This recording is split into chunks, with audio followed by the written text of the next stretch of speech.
கண்ணா, உன்ன மாதிரி ஆளுக்கு பதவி, பேர், புகழ், பணம் எல்லாத்தையும் கொடுத்து ஆண்டவன் பூமிக்கு அனுப்பி வைப்பான். நீ என்ன பண்ணுவான்? அந்த பதவி, பேர், பணம், புகழ் இருக்கிற திமிரில் உனக்கு கீழே கண்ணா, உன்ன மாதிரி ஆளுக்கு ஆண்டவன் பணம், பேர், புகழ் எல்லாத்தையும் கொடுத்து பூமிக்கு அனுப்பி வச்ச. நீ என்ன பண்ணுற? அந்த பணம், பேர், புகழ் இருக்கிற திமிரில் உனக்கு கீழே இருக்கிறவனை துன்புறுத்தலை. அந்த துன்புறுத்தலை பார்த்துட்டு கடவுள்கிட்ட அவன் போய் முறையிடுறான். ஆண்டவா, நீ ஒருத்தனை அமுச்சு வச்ச, அவன் என்னை குடும்பப்படுத்துகிறான்னு சொல்லி. ஆண்டவன் என்ன பண்ணுவான்? உனக்கு ஆப்பு வைக்கிறதுக்கு ஒருத்தனை தயார் பண்ணி அமுச்சு வைப்பான். அதுதான் தளபதி. புரியுதா? இப்பயாச்சும் நல்லா புரியுதா? உங்கள் கையில் மக்கள் ஆட்சியை கொடுத்தாங்க.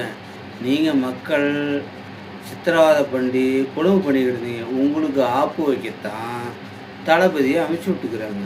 இப்பயாச்சும் புரியுதா? இதுக்கு மேலேயாச்சும் உங்கள் புத்தியை நல்ல வழியில் செலுத்தி நல்லபடியாக வாங்க. அப்போ தான் மக்கள் உங்களுக்கு கை கொடுப்பாங்க. இல்லைடா, காலவாரி தான் விடுவாங்க. புரியுதா? வாழ்க தளபதி புகழ்.